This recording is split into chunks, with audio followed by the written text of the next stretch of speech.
먼저 오투잼 시리즈를 사랑하는 분들께 게임 컨텐츠 제작에 참여했던 사람으로서 송구하다는 말씀 올립니다. 누군가가 내 아름다운 추억을 훼손하는 것은 너무나도 슬프고 괴로운 감정인 것을 누구보다 잘 압니다. 그럼에도 불구하고 왜 제가 오투잼 컴퍼니와의 소송을 시작하게 되었는지를 말씀드리고자 해요. 이야기에 앞서서 사실관계를 정리하고 시작하겠습니다. 저와 오투잼과의 계약은 2011년 나우게임즈 시절 체결되었고, 나우게임즈 회사는 모모로 사명을 바꿨다가 폐업했고, 이후 오투잼 컴퍼니가 창업되었습니다. 그리고 이 세 회사의 대표는 정순권으로 모두 동일합니다. 저는 2022년부터 정순권 대표를 상대로 소송을 진행해 왔으며 2026년 1월까지 총 3번의 재판이 있었고, 마지막 3심인 대법원 판결로 승소하여 4번째 추가 재판인 파기환송심만 남아있는 상태입니다. 2019년쯤 대전 오락실에서 비트세이버라는 게임기에서 제 곡이 수록되어 있는 것을 우연히 목격하고 충격을 받았습니다. 저는 비트세이버라는 게임과 계약했던 적이 없기 때문이었죠. 너무 황당해서 그때 제가 직접 찍어온 사진이에요. 알고 보니 제가 오투잼 게임에 제공했던 곡들을 정순권 대표가 다른 게임 회사에 라이센스 계약으로 팔았던 거였죠. 계약서에 따르면 저작권은 제가 가지고 있고 제3자 제공 금지 조항 또한 계약서에 명시되어 있습니다. 그리고 이걸 다 떠나서 저작권법 자체만 놓고 봐도 저작권자 동의 없는 제3자 제공은 법에 저촉되고요. 다만 오투잼뿐만 아니라 여러 리듬 게임 간의 콜라보레이션은 공공연히 이루어지기도 했고, 작곡가들이 이에 대해 크게 문제를 제기하지 않는 분위기였어요.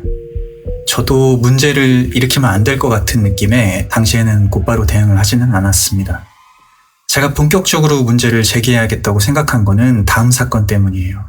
2021년 우연히 유튜브에서 제 음악이 업로드된 영상을 보다가 제 음악들이 유튜브 뮤직에 라이센스로 등록되어 있는 걸 제가 발견했어요. 제가 등록한 적이 없는데 누가 등록했나 확인해 봤더니 모모가 샌드박스 네트워크 대행으로 스트리밍 수익을 징수하고 있더라고요. 저는 저작권자로서 원래 제 음악들을 한국저작권협회에 등재할 권리가 있습니다. 하지만 원활한 게임 서비스를 위해서 등재하지 않는 것을 조건으로 계약한 거였어요. 만약 스트리밍 수익이 발생한다면 그건 원래 제 권리지만 그걸 주장하지 않고 있을 뿐이었는데, 모모와 샌드박스 네트워크가 제 권리를 침해하는 것을 더 이상 참을 수가 없어서 문제를 제기하기로 했습니다. 그런데 왜 원만한 합의로 풀지 않고 꼭 법정을 가야만 했냐고 물으실 수가 있죠. 2014년 오투잼 아날로그 오투잼 유가 서비스 중일 때 모모 쪽에 제가 한 가지 제안을 한 적이 있습니다. 리듬 게임에서 꼭 클래식 음악만 리메이크할 필요는 없지 않을까요? 월드뮤직 중에도 저작권이 말소된 오래된 명곡들이 많은데 그걸 리메이크하는 것도 가능하죠.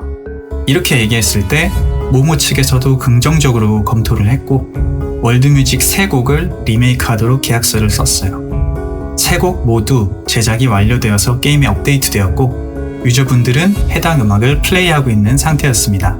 저는 입금을 기다리고 있었죠. 그러던 와중에 모모 직원분께 전화가 왔고, 정순권 대표님의 말씀을 전하고자 한다는 얘기를 들었습니다. 첫 번째로 들었던 얘기는 이 3곡 업데이트에 대한 성과가 기대치에 미치지 못했기 때문에 곡비를 50%만 지급하면 안 되겠냐는 거였어요. 계약서를 쓰기 전에 곡비를 합의했으면 모를까, 이미 납품이 완료된 음악의 곡비를 삭감하는 것은 말도 안 되기에 거절했습니다. 저는 이 얘기가 아직도 또렷하게 기억날 정도로 굉장히 충격적이었고 엄청난 모욕감을 느꼈어요. 직원분은 어쩔 수 없다는 듯이 알겠다고 말씀을 주셨고, 한 가지 얘기가 더 있다고 하셨어요. 두 번째로 들었던 얘기는 그동안의 정을 봐서 신곡 한 곡을 무료로 제공해 줄 수 없냐는 거였어요. 정말 너무나도 비상식적인 말에 황당해서 말도 제대로 나오지 않다가, 조금 전까지 제 음악이 성과가 제대로 안 나오니 돈 아깝다는 취지로 말해놓고 그 다음에 곡 좀 더 달라, 그것도 무료로, 이게 말이 된다고 생각하세요? 라고 제가 되물었습니다. 직원분도 쓴 웃음을 지으시면서 그저 대표님 말씀을 전달할 뿐이라고 말씀 주셨어요. 사실 게임 음악이라는 거는 역할성 음악이기 때문에 모든 곡이 명곡이어야 될 필요는 없어요. 귀로 감상하기에 별로 좋은 곡이 아니더라도 게임성을 잘 살려준다면 훌륭한 게임 음악이거든요. 근데 저는 듣기에도 좋은 음악을 만들어야 된다는 가치관으로 최선을 다해서 음악을 만들어 왔는데, 이때 받은 모욕감은 그 이후로 작곡을 할 때마다 굉장히 위축되는 느낌을 받게 만들었습니다. 사람들이 안 좋아하면 어떡하지? 같은 불확실성 때문에 엄청난 압박을 받았고 꽤 오랜 기간 동안 슬럼프를 겪었습니다. 이걸 극복하려고 신경정신과나 이런 데를 다닐 수는 없었어요. 아마 항우울제 같은 약물을 복용해본 작곡가들은 다 알 겁니다. 세로토닌 수치가 강제로 안정이 되면은 기쁘지도 않고 슬프지도 않고 화가 나지도 않게 되는데, 그 상태로 작곡을 하게 되면 지금 만든 악곡이 좋은 악곡인지 나쁜 악곡인지 구분이 안 됩니다. 그래서 약물 치료는 할 수가 없었어요. 당장 써야 될 곡들이 많았으니까. 아이러니하게도 이 때문에 정신적 피해 보상을 청구할 치료 기록 같은 게 전혀 없었습니다.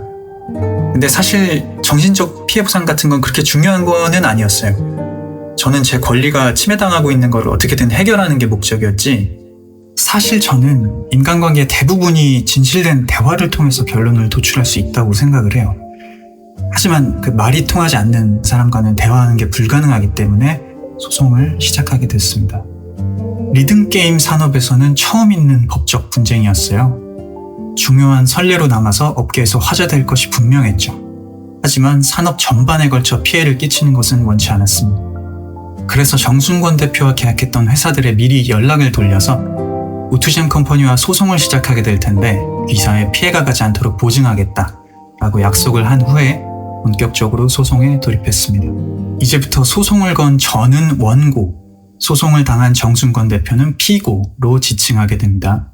2022년 초 본격적인 재판에 들어가기 전에 먼저 조정이라는 과정을 거칩니다. 서로 원만하게 합의하라는 거죠.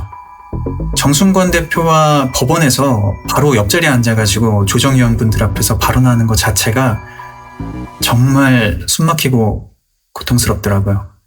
정순권 대표는 누군가 마이클 잭슨 앨범 제작에 투자금을 냈다면 그 사람도 그 앨범 곡들에 대한 권리를 가지는 것이다, 마치 법리적으로 근거가 없는 발언을 했고요. 조정위원분들도 그게 대체 무슨 소리죠? 무슨 근거가 있는 거죠? 식의 반응을 보이셨어요. 무엇보다 이제 그런 말도 안 되는 소리를 옆에서 차분히 듣고 있어야 하는 게 정말 모욕적이고 정신적으로 좀 감당하기 힘들었습니다. 화를 참기가 너무 힘들었어요. 조정 결과가 나왔는데 피고가 원고에게 손해배상금을 지급하고 원고는 청구를 포기하라고 결정이 나왔어요. 말도 안 되죠.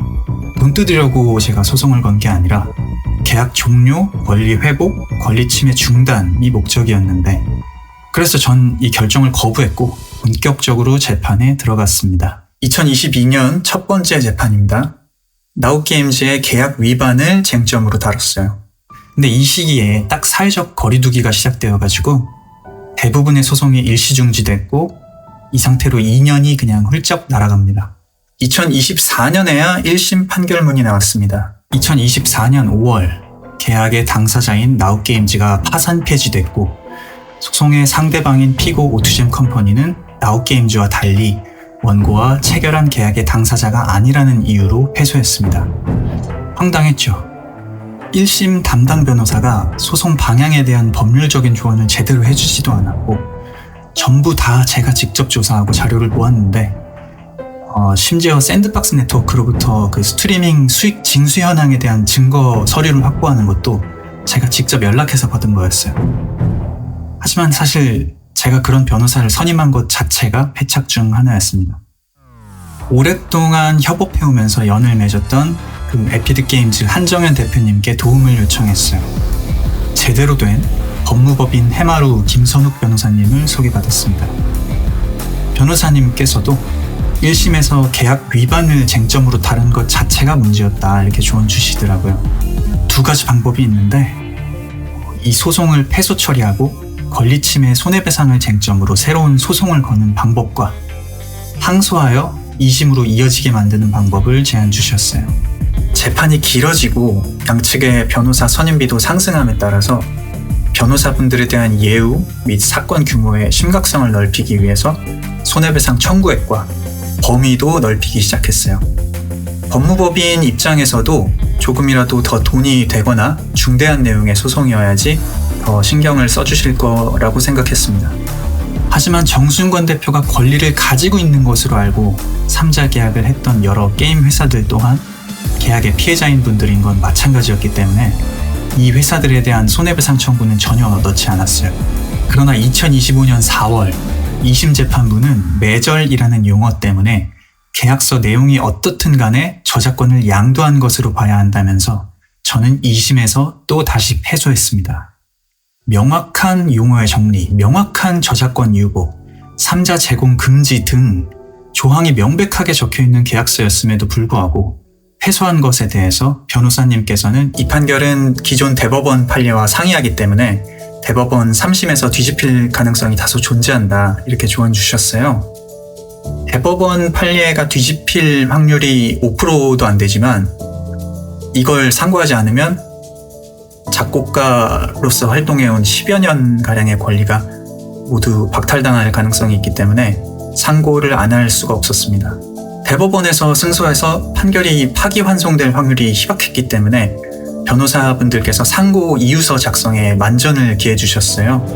2026년 1월 3심 대법원 판결로 승소했습니다. 저작 재산권을 포함한 모든 저작권은 저에게 있음을 확인받았어요. 즉, 파기환송되어 마지막 2심을 다시 하는 것을 남겨둔 상태고 손해배상 규모를 가리게 되는 것이 주요 쟁점입니다. 샌드박스 네트워크는 1심 진행 도중에 유튜브 라이센스에 등재된 제 음악들의 권리자 등록을 취소했어요. 정순권 대표와 제3자 계약을 맺은 게임 회사들에게 저는 아무런 손해배상도 청구하지 않았고 오히려 이 계약에 해당하는 콘텐츠들이 문제없이 서비스되도록 돕고 있어요. 왜냐하면 저는 업계를 저격하고 한몫 챙기려는 게 아니라 제 권리를 찾기 위해서 소송을 한 거니까요. 신작 리듬게임 플라티나 랩 같은 경우 소송이 진행 중이었음에도 불구하고 저에게 권리가 있다는 주장을 신뢰해 주시고 저와 정식으로 계약을 체결했습니다. 이에 감사드리는 마음으로 2006년 작곡한 샤이닝이라는 곡은 라이센스 구매 계약이었음에도 불구하고 추가 비용 같은 걸 받지 않고 제 의지로 2025년 버전으로 리메이크를 해서 제공해드렸어요.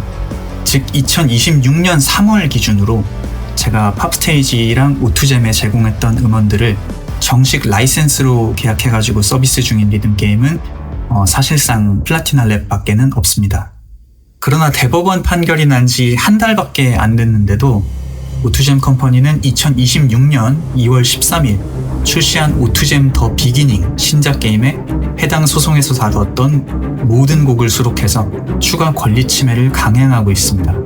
때문에 저와 음악 라이센스 협의를 거치고 있던 관계자분들이 매우 혼란스러워하셨고 리듬게임 유저분들 또한 혼란스러운 상태로 여러가지 루머가 퍼지기 시작했어요.